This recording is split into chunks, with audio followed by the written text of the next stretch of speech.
El INE no construye fracciones parlamentarias, tampoco tenemos dudas de cómo se aplica la Constitución. No existe un dilema.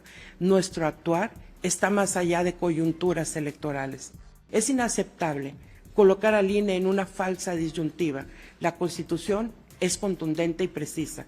No hay dilema. Las reglas constitucionales son muy claras. Apoyando el Estado de Derecho, creo que la elección directa de jueces representa un riesgo para el funcionamiento de la democracia de México y la...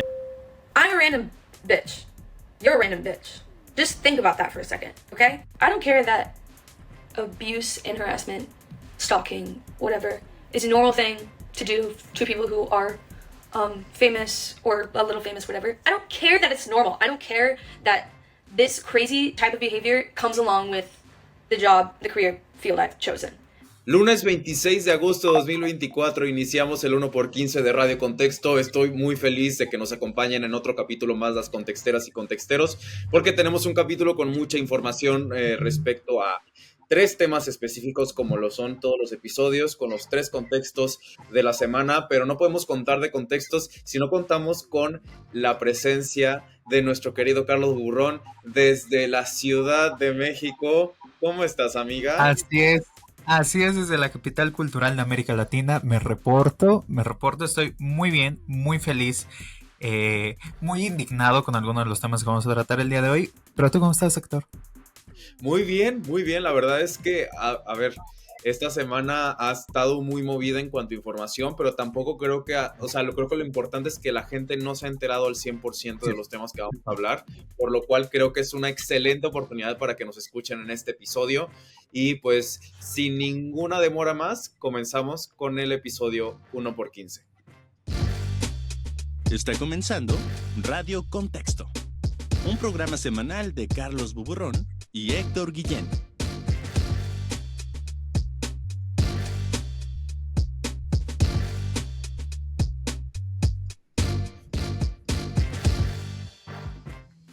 Pues es una semana de fuertes decisiones en el Congreso mexicano y sobre el Congreso mexicano, así que el día de hoy vamos a hablar acerca de cómo quedó compuesta la Cámara de Diputados y la Cámara de Senadores, de acuerdo con la decisión que tomó el INE. ¿Qué más tenemos, Héctor? Pues también fuera del contexto de la semana, que vamos a hablar justo del Congreso y todas las decisiones que se están tomando referentes al futuro de este país, tenemos el contexto necesario para hablar de la reforma judicial con Tito Garza, este tuitero que no tenemos en común, Carlos y yo, y que nos dio de la mejor manera una explicación resumida con su opinión, pero también con los hechos relacionados al análisis de esta reforma que sin duda alguna va a cambiar por completo el sistema judicial de este país y sobre todo con efectos en la ciudadanía, con prácticamente efectos hasta los 5 o 10 años a partir de que se promulgue esta reforma. Y como por último tenemos el contexté para discutir de los sentimientos de una nueva estrella, que es lo que dio a conocer Chappelle Roan en TikTok respecto a la nueva manera en la que se relaciona con sus fanáticos y cómo ellos, sobre todo los estadounidenses, cabe recalcar, piensan que tienen el derecho a violar su privacidad. Vamos a hablar de eso y mucho más, pero para eso hay que empezar primero por el contexto de la semana.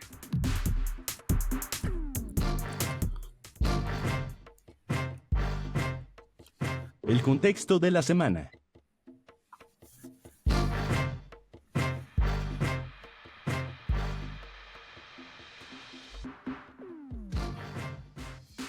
Bueno, pues ahora sí que semana de fuertes emociones, de sanfarrachos y encontronazos sobre el Congreso y en el Congreso mexicano, porque el pasado viernes el Consejo General del INE en su sesión definió la composición de la próxima legislatura, tema que hasta ahora había causado pues divisiones, polémicas, peleas, porque Morena, como sabemos, arrasó el pasado 2 de junio y pues ganó la mayoría de los distritos uninominales del país, es decir, aquellos que elegimos directamente con nuestros votos, y son 300. Sin embargo, lo que estaba aún en discusión bastante era cómo se conformarían los otros 200 distritos de los 500 que conforman a la Cámara de Diputados. Estos recordemos que son de representación proporcional. Morena y sus aliados, el PT y el Partido Verde, argumentaban que, como dicta la Constitución, las diputaciones se asignan por partido, no por coalición. Es decir, se puede construir una supermayoría a partir de esta coalición electoral que conformaron en las pasadas elecciones. Por lo tanto, no había ningún problema, y esto iba en el sentido del artículo 54 de la Constitución, el cual establece que un partido puede estar sobrerepresentado en el Congreso, es decir, qué tantos diputados de representación proporcional se le pueden asignar adicionalmente a los que ya han ganado en los distritos uninominales.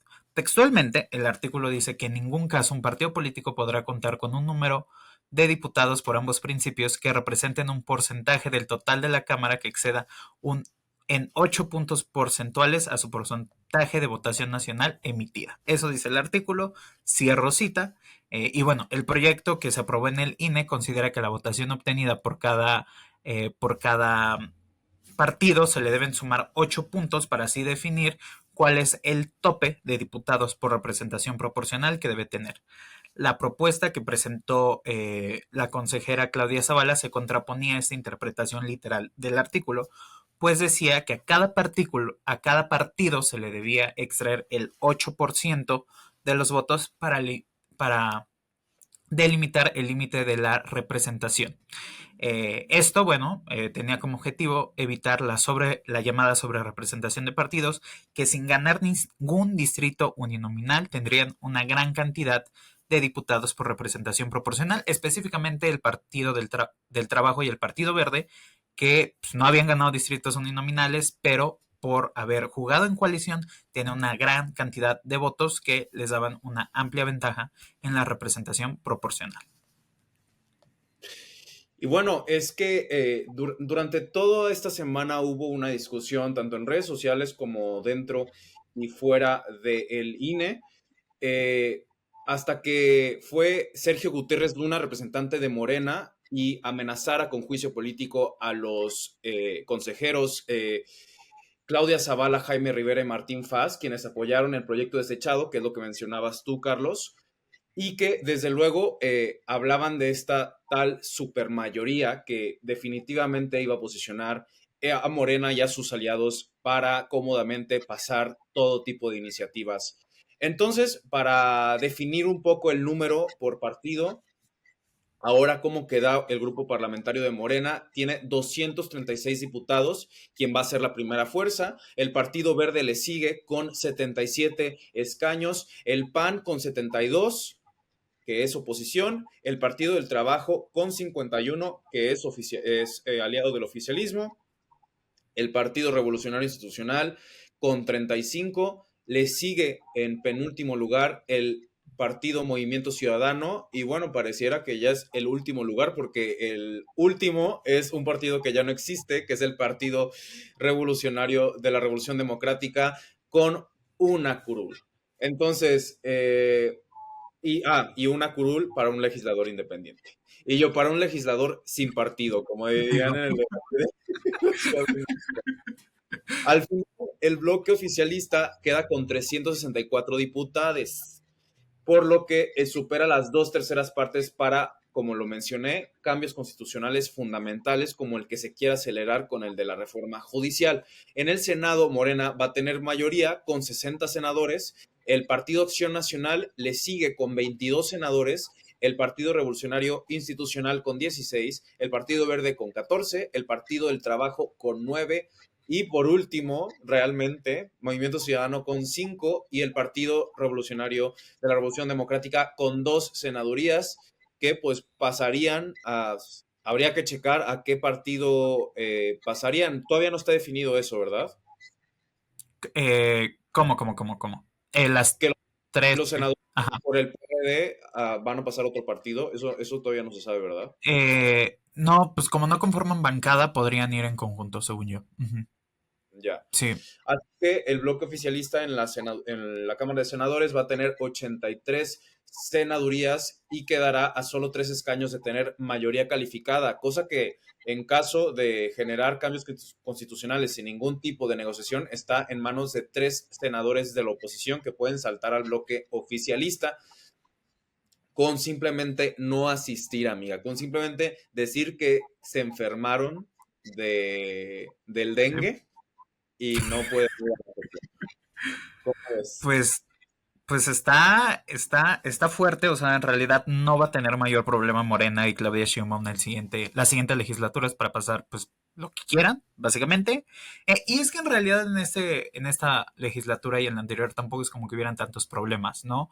Y creo que lo estamos viendo en las últimas reformas que están pasando en comisiones, en los pocos días que quedan de la actual legislatura y del gobierno de AMLO, como fue este jueves pasado, donde se aprobó en la Comisión de Puntos Constitucionales de la Cámara de Diputados el dictamen que transfiere el mando de la Sedena, del mando de la Guardia Nacional a la Sedena.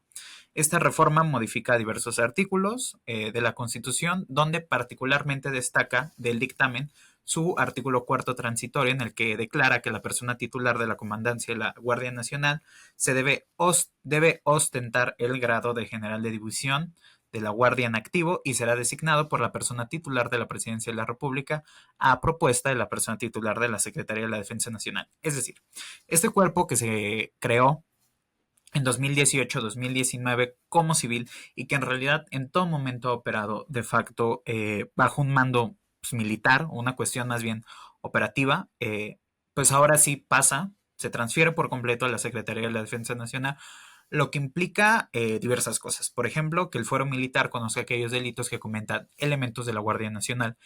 Este tipo de situaciones, especialmente de violaciones a los derechos humanos que cometen militares en contra de civiles y que terminan siendo juzgadas por el foro militar, han sido pues ampliamente discutidas y no recomendadas por la Corte Interamericana de Derechos Humanos.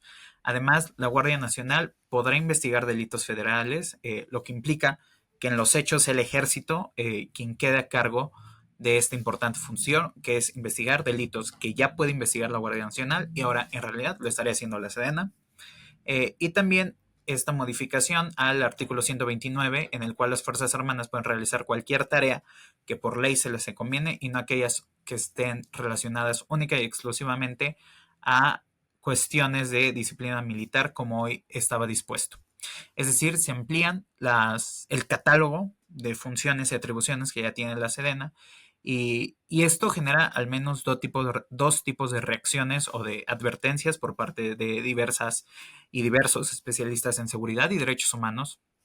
Y es que, por un lado, se cierra la posibilidad de una corporación civil que se encargue de la seguridad a nivel federal, a nivel nacional, ya no existiría porque la Guardia Nacional pues estaría en la Sedena, lo cual significa que es una corporación más de las Fuerzas Armadas y también afianza la militarización en este proceso que se ha vivido en México desde hace ya muchos años, porque pues bueno, las atribuciones que se le habían dado a la Sedena porque era una institución civil, pues ahora digo que se le habían dado a la Guardia Nacional por ser civil, ahora se pasan a la Sedena. Entonces, pues en los hechos diversas atribuciones civiles pasarán a la Sedena automáticamente. Así es, amiga, varios cambios que van a afectar definitivamente la vida diaria, no solo de las grandes ciudades, sino también de los pueblos que Sí. están siendo cooptados por el crimen organizado y veremos cómo está este proceso que para algunas personas es una clara militarización de la seguridad pública aún mayor a la que ya vivíamos desde el sexenio de Calderón. Pero bueno, en otra reforma importante, también pasó en la Comisión de Puntos Constitucionales de la Cámara de Diputados y Diputadas, es la relacionada con la desaparición de los órganos autónomos, que de hecho si se acuerdan que estuvimos hablando de esto en hace Así 2 es. episodios. Si se acuerdan, entonces, Sí. pues la relacionada con estos 7 órganos autónomos, un tema de que pues ya se ha mencionado en muchos espacios, fue el dictamen que propuso la desaparición de el INAI, la COFESE, el IFT que es el de telecomunicaciones, el Coneval, que mide pues entre tantos como el el que se distingue por la medición de la pobreza en este país, la CRE, la CNH y el Mejoredu. Entonces, estas funciones todas serían absorbidas por dependencias y se crearían estas supersecretarías de acuerdo a esta iniciativa enviada por el presidente Andrés Manuel López Obrador y que recibió el apoyo absoluto de todos los integrantes de Morena. Las reacciones han sido inmediatas en lo que se dice por algunos en Twitter como el Viernes Negro para la democracia. Y recordemos que pues, estos órganos autónomos cumplen en materia de transparencia, pues de competencia económica, acceso a la información y protección de datos personales, evaluación de políticas públicas de pobreza y educación. Y pues al final es una serie de acciones que han facilitado a muchos ciudadanos, en el caso del INAI, su protección de datos y de privacidad, de generar menos burocracia para ellos. Y por el otro lado, pues la medición de datos de cómo va el país, pues se va a volver a estos espacios gubernamentales que definitivamente sabemos que pues pueden ser manipulados por el gobierno en turno. Por lo tanto, estos espacios que garantizaban derechos van a desaparecer y se va a reevaluar el proceso de adaptación al gobierno en turno. Y pues, no sé, Carlos, ¿qué opinas de la desaparición del INAI, por ejemplo? Que sí, que te vi en Twitter que andabas muy deprimida. Ando deprimida, ando triste. A ver, no se acaba el derecho, ¿no? O sea, creo que de pronto se simplificaba la discusión y decían, es que desaparece el derecho. No, o sea, en realidad lo que desaparece era el ente encargado de garantizarlo, que en este caso era el INAI, que cumple dos funciones: acceso a la información y protección de datos personales. Eh, Creo que sí nos pone en una situación bien compleja e interesante porque no solamente desaparece el INAI, desaparecen los 32 órganos locales que son como los que cumplen esta función a nivel local. Por ejemplo, eso se ha hablado muy poco. En cuestión de Coneval, repito lo que ya había dicho hace dos programas, el INEGI, que es a donde pasarían las funciones de Coneval, tiene la capacidad de medición, pero no de evaluación, no tiene experiencia. Y ha salido bien caro generar capacidad y recursos humanos para evaluar políticas públicas de pobreza. Eh, Está complicada la situación. Obviamente, lo más seguro es que pase y pues va a tocar también, por ejemplo, planes de reestructura a nivel presupuestal. Pues a economía se le va a dar más dinero para asumir otras tres funciones que va a tener ahora que desaparecería COFESE, o sea, no sé, está complicado, está complicado. ¿Tú cómo lo ves? Verdaderamente, Ebrard fue a LinkedIn y aplicó por la vacante de Content Manager que le van a poner en una vacante. Él verdaderamente dijo, bueno, voy a ser secretario de Economía, nomás voy a A negociar descansar. y pues no, amiga, le enjaretaron como cuatro cosas. Sí, Pues sí, o sea, yo creo que esto va a ser, o sea, allá fuera de risa, creo que es una fuera de posición cotorreo. fuera de cotorreo, porque ya me andan diciendo que por qué me ando riendo de eso y que si no tengo, que no tengo, ¿cómo dijeron? Que si no tenía, que si no dimensionaba que se estaba cayendo a pedazos el país. Y yo, pues mira, espérame, para empezar tú eres panista y a mí no me vas a hablar de andar cayendo a pedazos.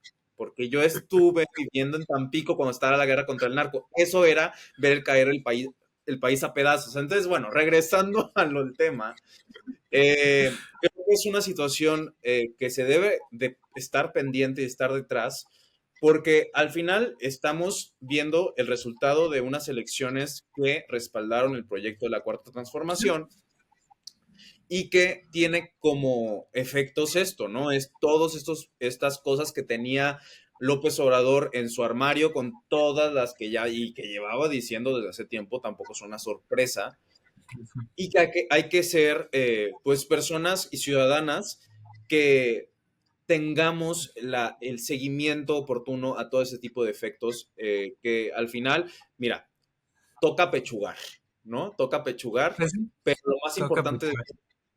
lo más importante de todo yo creo que es el seguimiento que se tiene que dar a este tipo de efectos. O sea, ¿qué va a pasar ahora que la Secretaría de Economía le toca la medición de muchos datos importantes que van a definir el desempeño del país en 2, 3, 4, una década. Tenemos que ver cómo se funciona, porque puede ser que los primeros años donde está Claudia, pues le echan las pilas, se ponen bien a hacer el trabajo, pero puede ser también que se detecte, ¿no? Todos estos periodistas que se dedican a hacer fact-checking, el hacer eco a las investigaciones, eso es lo más importante que nos toca ahora, ¿no? El tratar de mantener esta contabilidad y este seguimiento o sea, muy exacto de lo que está haciendo el gobierno a partir de estas super secretarías y que sí son pasos para atrás, sí lo son. Eh, Al final yo creo que todo esto se trata de la canibalización del presupuesto, o sea, el gobierno quiere construir más infraestructura, quiere invertir mucho más, pero no hay dinero. Y como lo habíamos dicho en la campaña, no se habla de subir impuestos, nomás se habla de mejorar la recaudación. Entonces, en este país donde se finge que se cobran impuestos y se finge que se pagan impuestos, creo que es imposible mantener en todos los ámbitos un presupuesto alto o un presupuesto razonable, ¿no? Vemos el sector salud que está viviendo una situación muy grave, el aumento de la pobreza por esta ralentización de los servicios de salud, y vemos como otros espacios del gobierno que están siendo descuidados por este mismo tema de que no hay dinero, ¿no? Entonces, el tema de, aparte de claramente tener más poder político sobre estos órganos autónomos que al final incomodaban al gobierno en muchos momentos del sexenio, también habla de que se están escarbando por donde sea para poder agarrar presupuesto y poder pagar las promesas que hicieron en campaña. Pues sí, pero también, o sea, yo ahí resalto que en realidad no cuestan tanto. Por ejemplo, a mí el ejemplo de COFESE me parece muy interesante porque si bien no es su función, la función de COFESE no es poner multas, desde hace muchos años COFESE, con las multas que impone y que el dinero se va a Hacienda, se financia dos, tres, cuatro, cinco, seis veces su presupuesto anual. O sea, de 2023, la cantidad de multas que impulsó COFESE se puede financiar como por un sexenio. O sea, con ese nivel de presupuesto.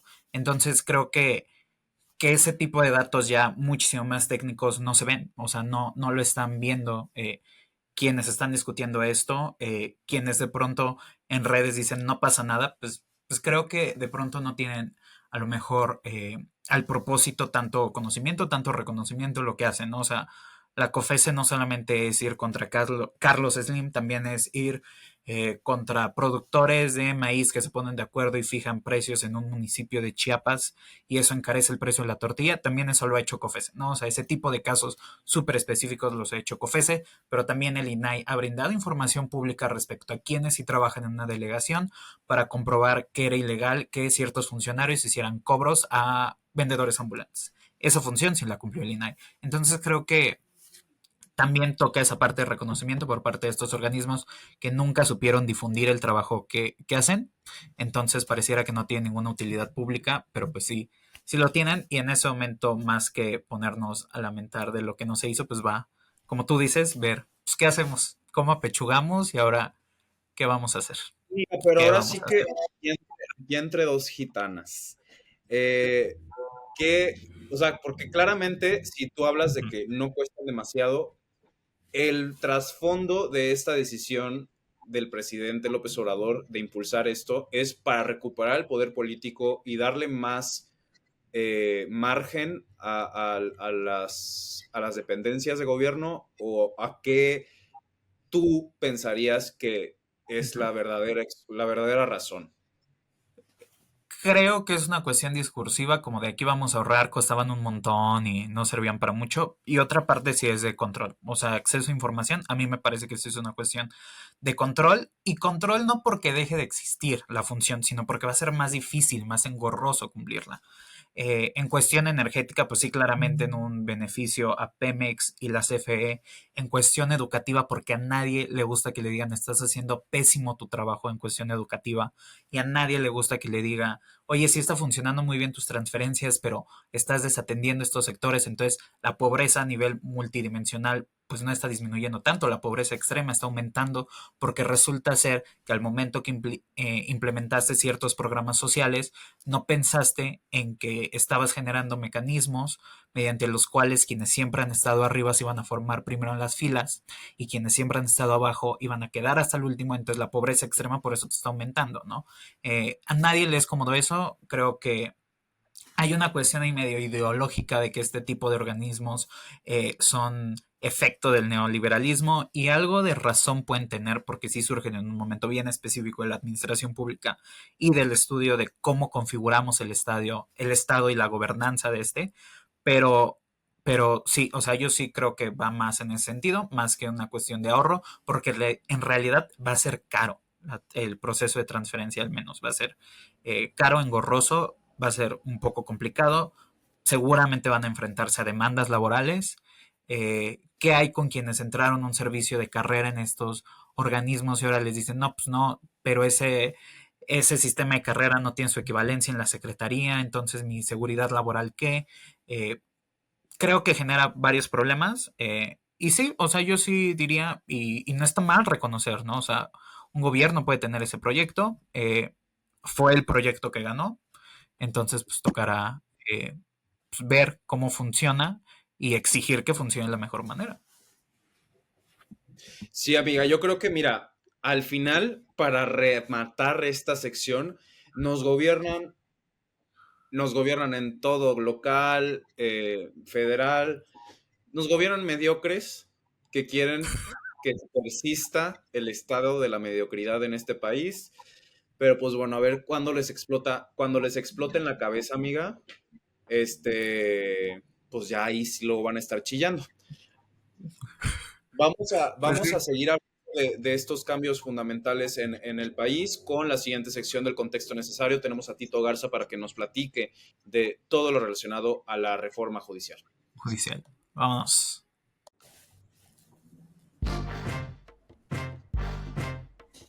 El contexto necesario.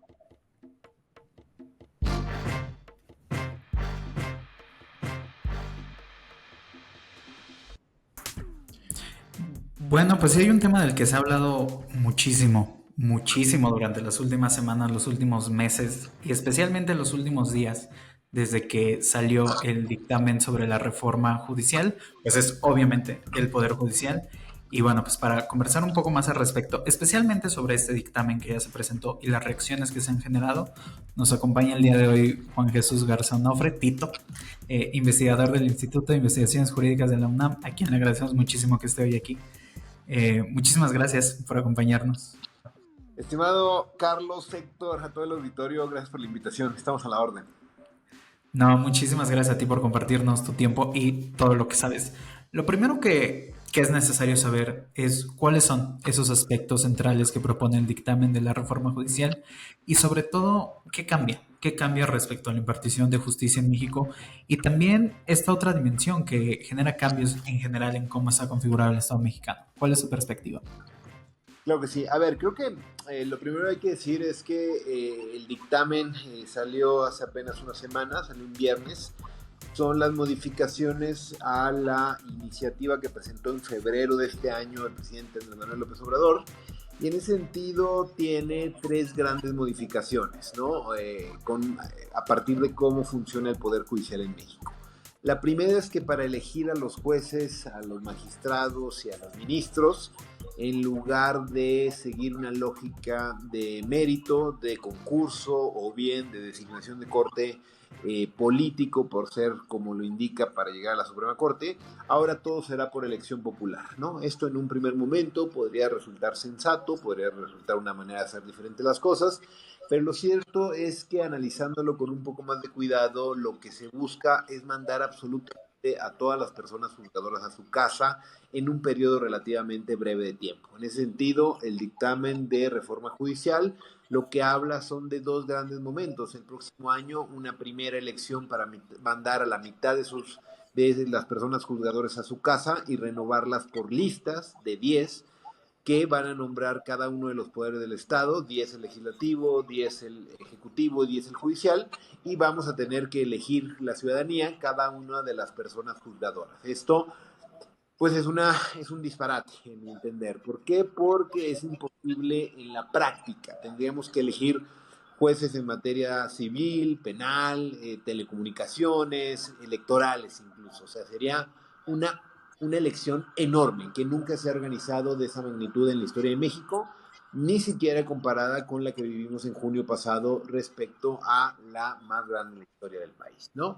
Es la elección directa. Otra de las cuestiones que cambia la reforma judicial, propuesta por el legislativo ahora que la ha hecho suya con el dictamen, es que se va a eliminar por completo el Consejo de la Judicatura. ¿Qué es el Consejo de la Judicatura? Es el órgano que se encarga de administrar al Poder Judicial, es decir, de ingresar para las personas que quieren ser parte del Poder Judicial a través de concursos, se encarga de la disciplina, se encarga de abrir un nuevo tribunal cuando estos no están cumpliendo porque hay mucha carga de trabajo, etcétera, etcétera, ¿no? Se elimina por completo el Consejo de la Judicatura y se crean dos nuevos órganos, que esta es la tercera gran modificación.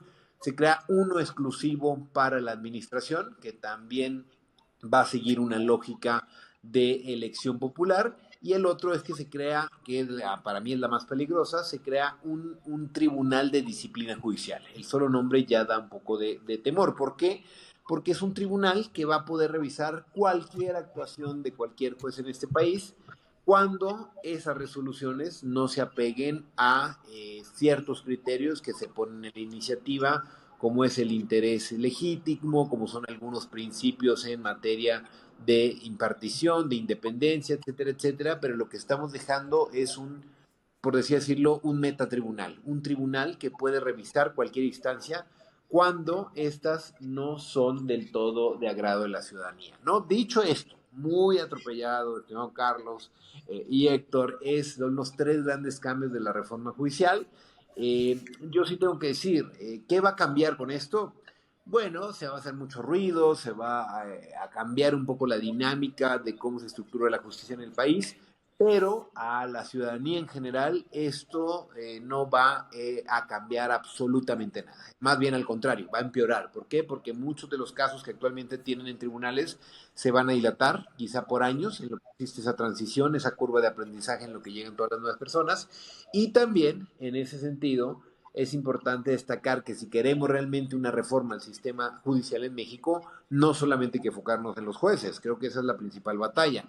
Entender que los jueces son solamente un eslabón de una larga cadena de procesos, creo que es la principal falencia de esta reforma judicial. Si queremos cambiar el sistema de justicia en México, hay que entrarle a cómo están estructuradas las cárceles en este país, dejar de proponer prisión preventiva para cualquier tipo de conducta y ponerlo en la Constitución, meterse con los abogados, cómo se forman los abogados, cuántos hay en este país, cómo se consigue, y también para los temas relativos a policía, seguridad pública, ministerios públicos, fiscalía. La justicia es mucho más que una persona que dicta sentencias, sino es un conglomerado. En ese sentido, te va a hacer mucho ruido, todo va a cambiar, pero al final del día nada va a cambiar. Y eso es lo que más enoja. La oportunidad de que un nuevo régimen, de que una nueva transformación, llámele como quiera, se llene la boca diciendo que esto va a cambiar, que vamos a tener más justicia social, es totalmente falso. No hay ninguna evidencia empírica que demuestre que la elección democrática de jueces, que la creación de un nuevo órgano de administración va a generar mayores insumos para tener una mejor justicia. Y también creo que las repercusiones que esto conllevará en los próximos años, sobre todo en las regiones del país con más efectos por violencia del crimen organizado, me imagino que tendrían más impacto en este tipo de elecciones. Claro, esa es una de las principales cuestiones que llaman la atención de la elección popular. La elección popular no es que van a llegar los mejores, me queda claro que los actuales sistemas no son perfectos y hay muchísimas deficiencias que habría que solventar, pero que de entrada, o por lo menos con la idea de que las personas que llegan ahí llegan con legitimidad popular, llegan con el respaldo del pueblo, y por ende van a hacer justicia en base a los ideales del pueblo, es totalmente falso. Son personas, son seres humanos también, y tienen intereses políticos y también tienen una vida profesional. En ese sentido, como sabemos que en este país también existen poderes fácticos o poderes salvajes, como puede ser también el mercado, los poderes no institucionalizados como el narcotráfico, el crimen organizado, bandas delictivas, pues esas personas también tienen intereses en juego. En ese sentido, si de por sí los índices de impunidad y corrupción son altos, con estos sistemas es muy probable que los casos no los ganen los que sean los mejores abogados, sino los que tengan capacidad para comprar, corromper a las personas juzgadoras que por agradar al pueblo o agradar a esa persona que se personifica como el pueblo, van a poder llamar la atención a las personas. Y en ese aspecto, especialmente de la elección y todos los problemas que genera, a lo que hoy se sabe, porque es de pronto un poco difícil explicarla, ¿qué dificultades también tiene, supongamos, en un escenario casi ideal, donde efectivamente todas las personas candidatas tienen cierto nivel de preparación y todo, pero son unas listas muy grandes?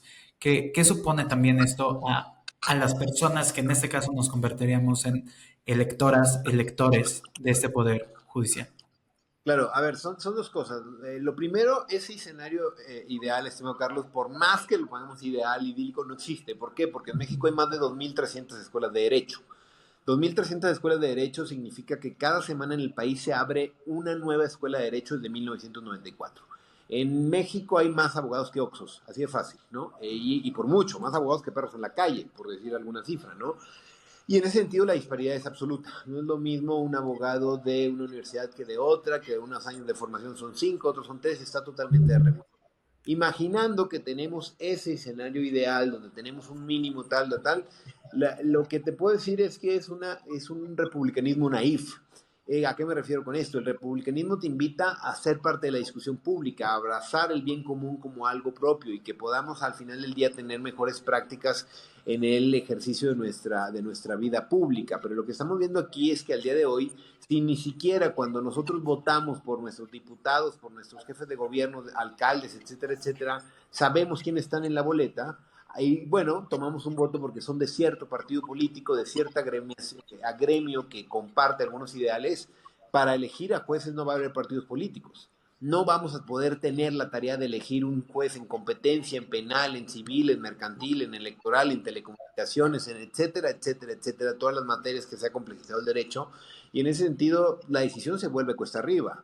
Votar no va a ser tan sencillo como elegir presidente de la República. Votar va a ser una decisión en donde quizás tú, a lo largo de tu vida, nunca vas a tener la necesidad de encontrar y verte frente a un juez en materia de competencia económica, ¿no? ¿Por qué? Porque ir con los jueces tiene que ser un causa excepcional. La mayor parte de las personas en este país nunca en su vida se van a enfrentar a un proceso de la justicia. Y aquellos que se enfrentan, que tengan la seguridad que van a ser personas especialistas, técnicas, que pueden resolver conforme al derecho y no con sus intereses personales. En ese sentido, elegir un juez por el simple hecho de creer que mayor democracia significa mayor participación en esta vida pública es totalmente falso. Muchas de las personas ni siquiera tienen cubiertas sus necesidades básicas. Muchas de las personas en este país lo que quieren precisamente es poder construir certezas a lo largo de su proyecto de vida para que la elección de este tipo de personas tomen decisiones por nosotros. Si pudiéramos poner a votación absolutamente todo, esto sería totalmente inamovible. En ese sentido, yo no le tengo miedo a la elección popular de jueces. Lo que me parece terrible y me parece totalmente una tontería es que todos los jueces, los cargos para juzgadores en este país, tengan que pasar por un padrón electoral que involucre absolutamente a todas las personas en este país. Y dentro de todos los escenarios que implica este dictamen, ¿podría considerarse que la manera escalonada de transicionar sería lo menos peor? ¿O cuál es el escenario en donde esto puede mejorar el impacto tan fuerte y tan rápido que sería esto? Yo sí parto de eso. Es una mala reforma. Y la idea de elegir voto de manera popular me parece totalmente absurda, ¿no? Yo no soy partidario del escalonado, pero bueno, se va a tomar la decisión. En ese sentido, creo que la elección popular de jueces, de 11 ministros que tenemos, quizá dejemos 2 para elección popular, otro de carrera judicial, otro que venga de la academia, otro que venga de los colegios y los barrios de abogado. Parecería que lo que hay es una falta de creatividad o una falsa total de diligencia en nuestros representantes populares, que lo único que cristalizan son ocurrencias. En ese sentido, Creo que, bueno, el mal menor en todo esto es que, bueno, hoy se pronunció el embajador, ayer se pronunció en los mercados, hemos pronunciado durante los últimos meses la academia, la sociedad civil. Es que es una mala idea que hay que insistir, no por ese bono que se cree, ese cheque en blanco por haber obtenido esa mayoría significa que está en lo correcto. Tendrán la mayoría, pero no tendrán la razón, y eso yo creo que hay que dejarlo muy claro. ¿Cuál es el mal menor en esto? Bueno, que lo manden una ley secundaria, se me ocurre a mí. Algunas partes de la reforma constitucional dice, esto entrará en vigor cuando se desarrolle la legislación secundaria. ¿Cómo funcionan las leyes en México en ocasión del ocioso que son nuestros legisladores? Es que nunca han desarrollado la legislación secundaria. Artículo cuarto de la Constitución, derecho a la alimentación, cuando se puso en la Constitución que todo mexicano tenía derecho a una alimentación sana, nutritiva y calidad, durante el sexenio de Peña Nieto. Nunca durante los 6 años se promulgó la legislación secundaria. Entonces va con parches, ponen los sellos a la comida chatarra, se hacen algunos programas de política pública, pero no hay una ley secundaria que lo estructure. El mal menor, que pongan en la Constitución lo que quieran, pero que esto entre en vigor hasta que se desarrolle exactamente los términos y condiciones, la letra chiquita del contrato, por así decirlo, donde se puede estipular cómo va a funcionar esto, cómo va a ser la salida, cuáles van a ser los tiempos, cuáles van a ser los procesos, pero ni siquiera hay un calendario y por el contrario, estamos viendo que semana a semana están haciendo nuevas ocurrencias. Ahora está con la ocurrencia de la tómbola, ahora dijeron que va a haber jueces sin rostros para protegerlo. En fin, es un Frankenstein y en ese sentido sí parece que lo que menos quieren esta legislatura y esta representación es hacer de la justicia algo que realmente sea diferente en este país. ¿Y qué sería necesario? ¿Qué puntos clave se olvidaron o se deberían integrar o incluso se hablaron en los foros y fueron deliberadamente ignorados para mejorar esa impartición de justicia? ¿Qué puntos sí son necesarios y no se tocan? A ver, el que se está tocando, pero a la inversa, es Guardia Nacional y militarización. El país está lleno de militares. Los militares están construyendo, están en las aduanas, están en la seguridad pública, están gobernando este país. Y en ese sentido, parecería que eso no les toca absolutamente nada, ¿no? El tema de la militarización, pero no a favor de la Guardia Nacional, sino la desmilitarización de la seguridad pública. En ese sentido, los temas de policías, de seguridad pública. ¿Quién quiere ser policía en este país? ¿Cuáles son las condiciones de que gane un policía? ¿Por qué nadie respeta a los policías? Los temas de cárceles, es más fácil poner la mano dura, se supone que son un gobierno de izquierda y siguen llenándose la boca hablando de la prisión preventiva oficiosa, no solamente los de Morena, sino los del PAN, los del PRI, los del Movimiento Ciudadano. Esto es una lucha más bien contra el punitivismo, de pensar que más cárceles y más mano dura vamos a tener mayor seguridad y mayor justicia. Los temas de la profesión, que existan 2000 escuelas de derecho y que cualquier persona pueda ser abogado en este país resulta contraproducente, porque al final tenemos casos como los escandalosos de Yasmín Esquivel plagiando su tesis, o también tenemos casos donde se puede conseguir un título como el fiscal interino de la Ciudad de México en 24 horas, ¿no? Esto es totalmente absurdo, la regulación de la profesión. Las fiscalías no conocemos cuál es el estado de Alejandro Gertz Manero desde hace varios meses. Lo vemos de repente en fotos, pero la fiscalía al día de hoy no está funcionando como realmente la abogacía de la sociedad, las defensorías públicas, cuanto el abogado de los pobres, este tipo de figuras. Hay mucho, está todo por hacer. Y esto no es que no lo hagan deliberadamente, que lo hayan olvidado deliberadamente, es que no les interesa, es que no les importa. No buscan justicia social, lo que están buscando es una vendetta, es una venganza y seguir controlando ciertas instituciones que a manera más bien de performance están tratando con ese populismo y esa retórica de convencer a mucha gente que realmente va a cambiar. Eso va a ser lo más triste, que en algunos años, no sé cuántos, puedan ser 70, podrán hacer 6 o 12, pero lo cierto es que en algunos años van a darse cuenta del gran retroceso en materia de justicia. No digo que sea perfecta, no, hombre, al contrario, nos hemos pasado años criticándola, pero creo que en 30 años, que fue la última gran reforma judicial con la del 94, en 30 años se había avanzado, hace falta una sacudida, lo puedo suscribir, pero esa sacudida tiene que darse de manera seria, diligente y sobre todo bien calendarizada, de forma integral hacia todo el aparato del sistema de justicia. ¿Crees que, lo mencionabas, pasarán 7 años, 12 años si hiciéramos esto y se dieran cuenta que fue un error? ¿Piensas que podría incluso haber pasado algunos años dentro del sexenio de Claudia y hubiera una vuelta atrás? ¿O el orgullo de la Cuarta Transformación no permitiría que se registren cambios en esta decisión? No sé, no los conozco de primera mano. Me parece que cada vez las señales son más claras, pero están en esa borrachera después del triunfo y me parece un triunfo bastante legítimo. Yo no les quito un voto, es unos porcentajes nunca antes visto y en ese sentido claramente existe una necesidad de tomar decisiones importantes, pero de verdad que el Poder Judicial sea una de ellas no me parece la más prioritaria. Yo creo que no sé si exista gente medianamente sensata y razonable que le puedan advertir a la futura presidenta. Lo que sí me queda claro es que nunca ha visto que el presidente saliente siga siendo más importante que la presidenta electa. Este fenómeno creo que me da mucha curiosidad para ver realmente qué vamos a esperar de la próxima presidenta. Si una vez que vemos que sigue en su camino, que sigue en ese orgullo, en ese cinismo que también muchas veces lo deja entrever en algunas de sus declaraciones, yo creo que la batalla está perdida. Yo creo que en ese sentido lo tendremos que pensar a largo plazo y ir viendo cómo estructurar, pues ejercer el derecho en contextos de corte más bien poco democrático.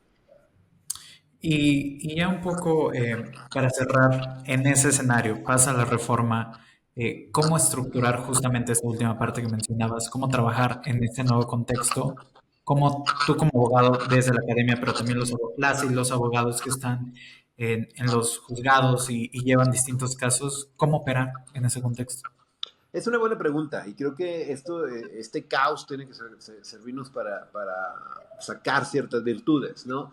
O sea, yo sí creo que claramente hay muchísimas cosas que están mal en la profesión, la propensión a pelear, al litigio, a confrontar, a siempre no estar conforme con el resultado y llevar el pleito a otras instancias, etcétera, etcétera. Yo creo que ese tipo de reflexiones las tenemos que hacer y en ese sentido entender que el derecho no solamente es conflicto, que el derecho debería servir muchas veces para la transformación social, para la conciliación, para los métodos alternativos de resolución de controversias, para la mediación, ¿no? Pero eso nos enseña en las escuelas de derecho. La imagen que tenemos de abogado es el abogado que pleitea, es el abogado que es Harvey Specter, que es Alicia Florey, que es Saul Goodman. Esos son los abogados echados para adelante que lo que quieren es más bien hacer añico a su rival. En ese sentido, creo que la experiencia comparada puede servir en contextos poco democráticos, como puede ser Venezuela, como puede ser Bolivia, como puede ser Rusia, como puede ser distintas latitudes que han transitado por algunas de estas, propio Estados Unidos durante la época de Trump.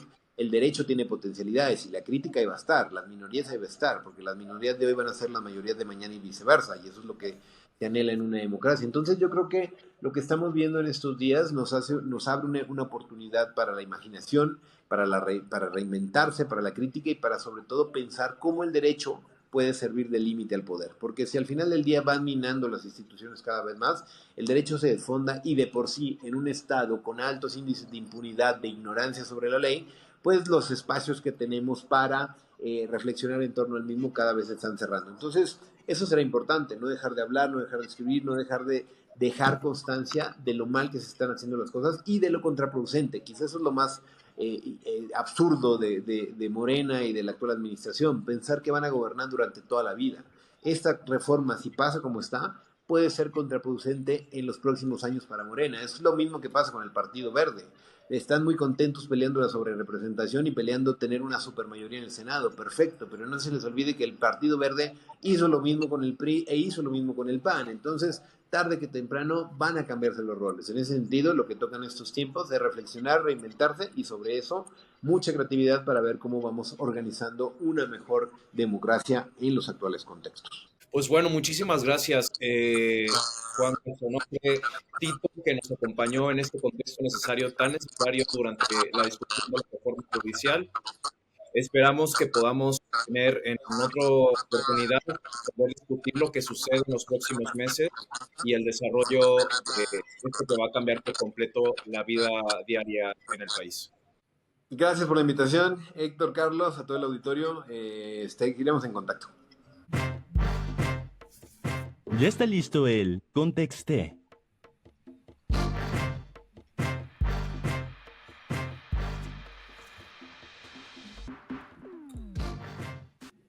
Ay, amiga, la verdad es que moría porque llegáramos a esta sección, porque aparte aprovecho para hablar de mi nueva estrella pop favorita, Chappelle Roan, que la amo con toda mi alma. O sea, neta, la amo, la adoro. Y la verdad es que no estoy muy de acuerdo con lo que dijo, pero ahorita vamos a hablar de eso. Pero en general, antes de empezar, quiero que me digas cuál es tu canción favorita de Chappelle Roan. Good Luck, Baby. Sí.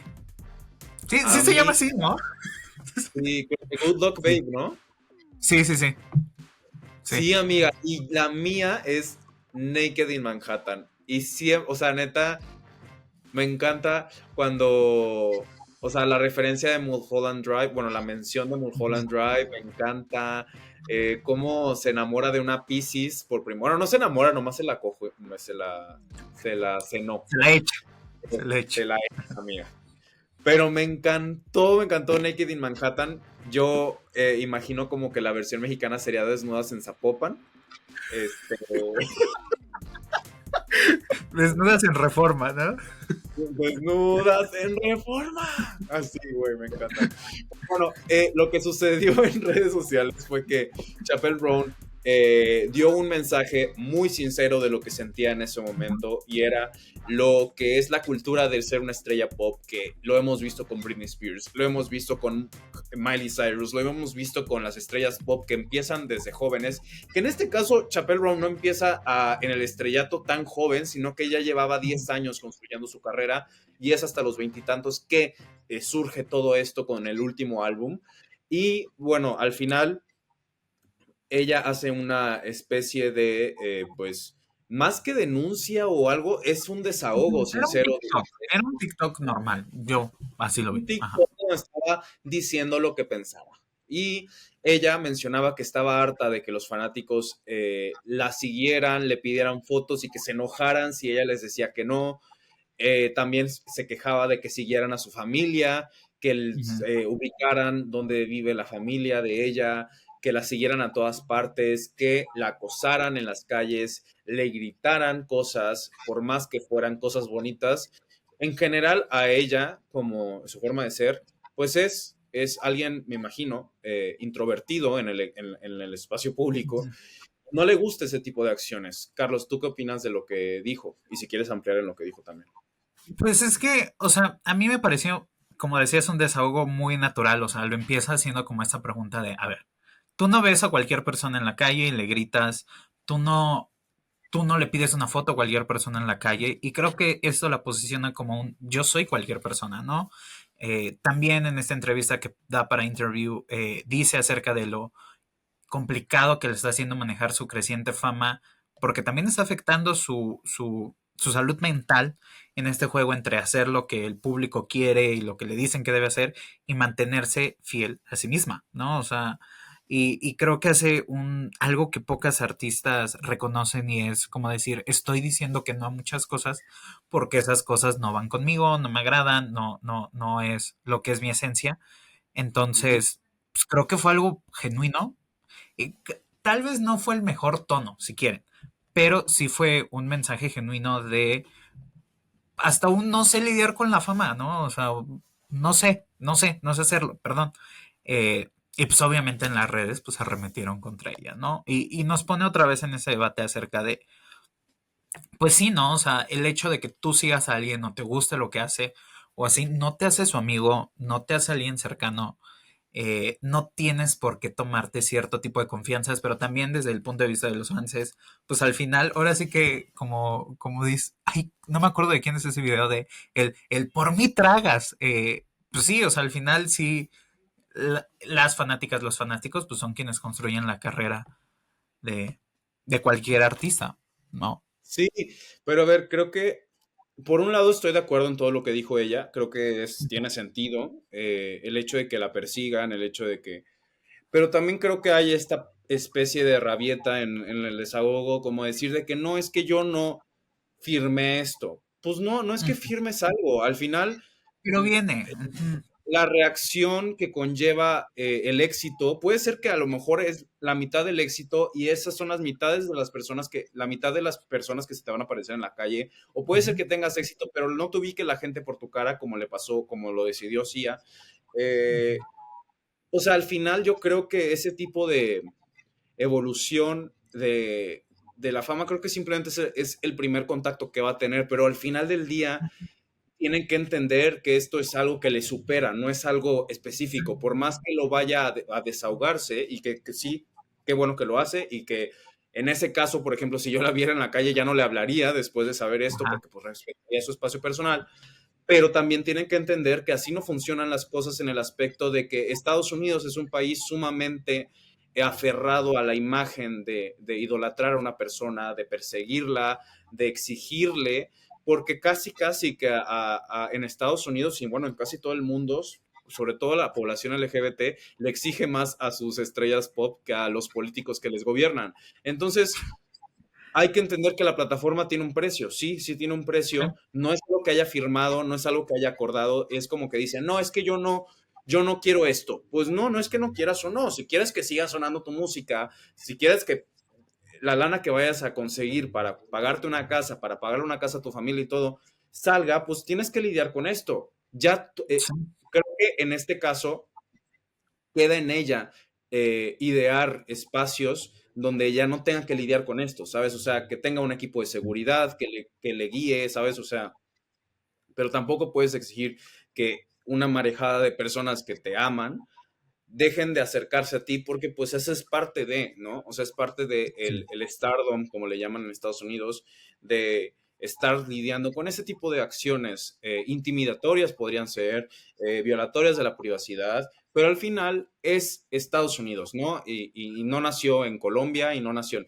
en Estados Unidos y sabe perfectamente lo que han lidiado otras estrellas, porque ella es una gran seguidora, güey, era fan de Hannah Montana, o sea, obviamente sabe todo el aspecto y sabía más o menos a qué se estaba enfrentando cuando iba a tener éxito. Sí, o sea, creo que al final sí es un gran, la que se sube se pasea, entonces no puedes eh, aspirar a cierto nivel de fama sin esa situación, o al menos que finalmente limites cosas, ¿no? O sea, hay famosos que no hablan de su vida privada y nadie sabe, o sabes muy poco de su vida privada y los ves poco en la calle o sabes poco de dónde están, porque así se maneja, ¿no? Hay quienes, bueno, o sea, puedes ver hasta dónde está volando o comparten mucho de su vida privada. Y creo que si es un ponernos a pensar que muchos trabajos, antes de tomarlos, tienes que tener cierto mecanismo de preparación pues para tomarlos, y creo que en este caso estos trabajos que conducen a la fama pues también implica, ¿no? Una preparación previa de no vocal, no actoral, no, una preparación personal, emocional para afrontar eso. Y también es válido decir, emocionalmente esto no me está haciendo bien, me voy, ¿no? O sea, es válido, nadie lo va a juzgar o nadie lo debería juzgar, pero también ahí entra otro debate, ¿no? De es justo que alguien abandone su sueño porque la gente la hizo sentirse muy abrumada. Pues, no sé, o sea, yo ahí sí no tendría una respuesta, pero sí, no sé, tal vez los tonos no fueron los correctos. No creo que en realidad afecte como tal su carrera. Quién sabe, ¿no? O sea, ahí sí ya quién sabe. Pero sí va a ser otra forma de también ponernos a pensar, ¿no? O sea, son personas comunes y corrientes. Tal vez de pronto sí tenemos aproximaciones pues nada agradables, ¿no? Y lo hemos visto millones de ocasiones, ¿no? Pues sí, amiga, creo que realmente esa es la conclusión que podemos tener, que al final sí debe de existir un respeto a cualquier estrella, por más estrella que sea, pero también que pues debe de haber congruencia, que al final con este tipo de impacto y con este tipo de trabajo que está buscándolo constantemente, ¿no? O sea, en difundir su arte, y eso es increíble. Creo que al final, pues es como diría Niurka, amiga, te pasó porque querías ser famosa. Famosa. Y ese es el Ese precio que tú que tú decidiste pagar. pagas. Con esto nos despedimos de este 1x15 de Radio Contexto. Muchas gracias a las personas que nos escucharon.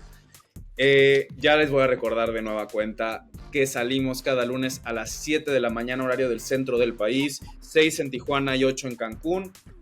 Nos vemos en nuestras redes sociales, @Radio Contexto en Instagram y en X, Twitter. Y también estamos como @Tenemos Contexto en Twitter, perdón, me equivoqué. Radio Contexto en TikTok y en Instagram. Y en Twitter X estamos como @Tenemos Contexto. Carlos, nos vemos. Nos vemos, que estén muy bien.